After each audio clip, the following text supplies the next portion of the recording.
All right, hey YouTube family, welcome back to another video. So I decided to just make a quick little video showing you guys how I like to lay my lace fronts on my clients. My client today, as you can see, is a brown skinned woman and she is getting a 613 colored lace. I did not have to bleach the knots or anything like that, obviously, because it is a 613 color. At this point, I've already applied my Got To Be glue on the hairline, and I just went ahead and put the wig cap on top of that and use a little bit of the Got To Be freezing spray on top of that just to kind of hold it in place.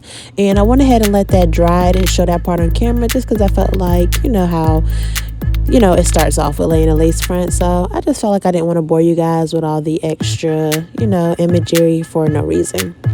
So anyway, I went ahead and laid that down with the Got To Be gel, just the cap part.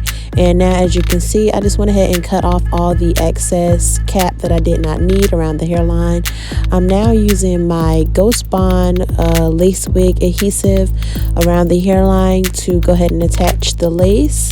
How I like to do it, guys, is I just like to take a couple of dots all around right there, like pretty much right in front of where the cap is. And then I just take like the end of my comb, or just anything flat really, but the end of the comb works really good for me.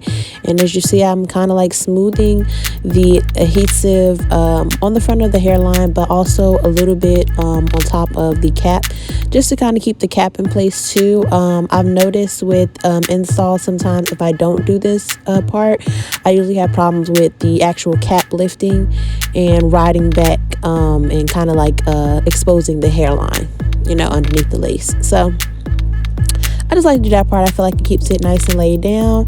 And I did this process pretty much 3 times, just with adding the glue, smoothing it down, waiting for it to dry until it got clear, and then adding another layer and repeating the process, waiting for it to dry, waiting for it to get clear, adding another layer, smoothing it down, waiting for it to get dry. So right now what you're seeing is after I already did the 3rd layer. So I just cut my lace into 3 sections just so that for me it's easier for me to make sure that I get each part directly on top of the adhesive. Like, I don't know, this part for me is kind of like very meticulous, just because I really like for the hairline to start pretty much over on top of the lace, just because I feel like you can always go back and add some extra glue in to maybe a piece of lace that's kind of sticking up or didn't get enough glue. But it's really hard to correct it when it's not like it's too far back and the glue is actually exposed in front of the hairline. So I like to make sure it's like right there on top of the hairline.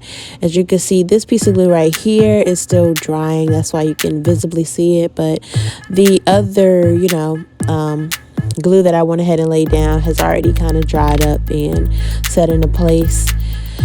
So now I'm just kind of getting a feel of where I want her part, and how I'm just going to part this wig, and just kind of checking out the hairline and see how the lace look and stuff. The only problem I did have with this wig is that it was a 13x4, so it had a lot of parting space in the middle, obviously, but towards the side, if you wanted like a side part or a deep side part, it didn't have a lot of parting space. Right here where I'm parting at, there actually was a track that was kind of visible. So I had to kind of bring her part a little bit more over, I guess, towards the middle, you can say. It was kind of an awkward position to me personally to have a side part, but everybody kind of has their own little style on how they like to part their hair. But for this unit, because it was a 13x4, I did have to part it a little bit further over than what I usually would for a side part, just to make sure that none of her tracks or anything were showing and that you couldn't see any lines or anything underneath the hair, just because it was a 613. So you see that this hair is extremely light. I don't know if you guys can see, but there's actually a track exposed as we speak. So that kind of gives you an idea how hard it was for me to get this parting right, because of the fact that this hair was so light and that you can see the tracks, with even a good amount of hair covering it. So this is just me taking the time out to kind of like, get all her hair in place and get an idea and a feel of what it's going to look like and how I want everything to lay. So this is pretty much where I decided to keep our part at. And I'm just taking my comb and combing through the lace. I do this part right here to just kind of press in that adhesive into the lace just to make sure it gets that really nice melt effect, if you guys know what I mean. And this is optional, but I always like to go back in when I go ahead and like apply my lace with the adhesive. I like to go back in with a little bit more of the freezing spray around the hairline, just because I feel like that holds and tapes down any of that extra lace that might have not got enough glue or might be thinking about lifting. So that kind of just holds that in place. Now I'm just taking some mousse and just kind of putting that right there on the part so I can kind of get that to smooth down and get those roots to kind of lay a little bit flatter. It's looking a little puffy to me, and I don't like that because that to me makes it look very, very wiggish. And I mean, people can know you have on a wig. Like, I mean, I'm sure people kind of have an idea. They aren't, complete idiots, but I like for the wigs to look as realistic as possible. Like, I want you to, possibly know I have on a wig, but also maybe question, like, is that a wig or is that her real hair? So that's the goal when I always do my installs, whether they be on myself or on a client. So I try to make them look as real as possible. So I use that mousse and I just kind of combed it into the roots just to kind of get it to lay down a little bit more. And now I'm just going ahead and plucking out my part. You don't have to do it in this order. I just tend to like to kind of lay it down, see how it'll look, and then go ahead and pluck my part out. So after I did that, I went ahead and took my hot comb and I did go over the roots a little bit just to kind of lay it down while the mousse was kind of still in the process of drying. And at this point, as you can see, I went ahead and added some loose curls with my Conair flat iron that I will link in the description below. Just added some loose curls all around her head and just kind of getting a feel of how the curls are laying, seeing if I want to add a little bit more layers to her bang or, cut up the back a little bit more. This wig was actually already pre-cut into a bob, so I didn't really do much to it when it comes to cutting.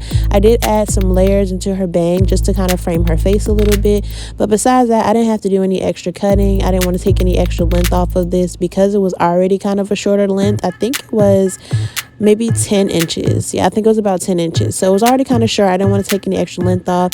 So at this point, I'm just kind of making sure her curls have, a nice little shape to it and a nice, what is the word, guys? Feather. It has a nice, little feathering effect to it. This is probably, my favorite part. So I'm just teasing her bang and, pulling her hairline back. I don't know. When I have deep bangs like this, I kind of like for it to be pulled back a little bit in the front. You see? So I kind of pull it towards the back. So it's I don't know how to explain it, but I hope you guys get what I mean. Kind of it's pushed to the back, but it's still being brought forward. If that makes any sense. Absolutely. I don't know. Anyways, moving along. So I know you guys can see how light this lace looks. It was bothering me, and I'm gonna be honest with you guys, this was my first time working with the color 613 lace. So I was really, really nervous about is this going to melt, because it doesn't look like it's melting, just in the process of everything. So it didn't end up melting, even with me using the got to be glued and the adhesive, which is a problem I usually do not even really have. So what I went ahead and did, I do this with usually all of my installs anyway, but I like for them to look as natural as possible without having to do any concealer or anything. But for this look, I would definitely recommend, if you try doing a 613 install, like a wig or a closure or whatever, that you do use a little concealer.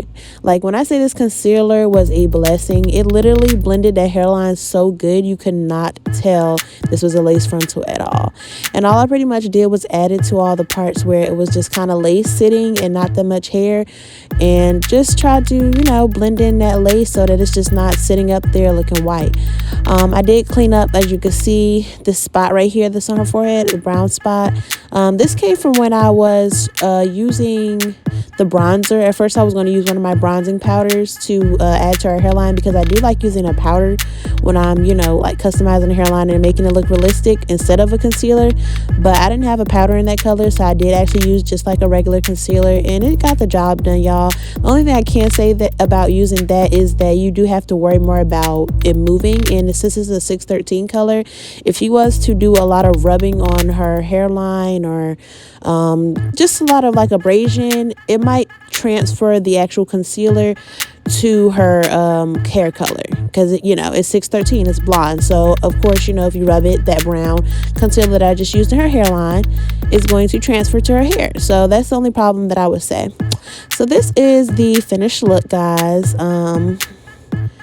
Yes, this is my first time. I'm pretty excited. I'm pretty satisfied with how it came out. I definitely feel like there's room for improvement, of course. But, you know, for my first time working with 613 lace, I feel like I laid this. I like it. I'm satisfied with it. She loved it.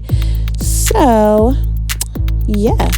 So I appreciate you guys watching this video, and of course I want you guys to like and comment and subscribe. You guys can tell me what you guys think about this hairstyle, and tell me what kind of videos you guys want to see from me in the future. I will be uploading some more hair videos.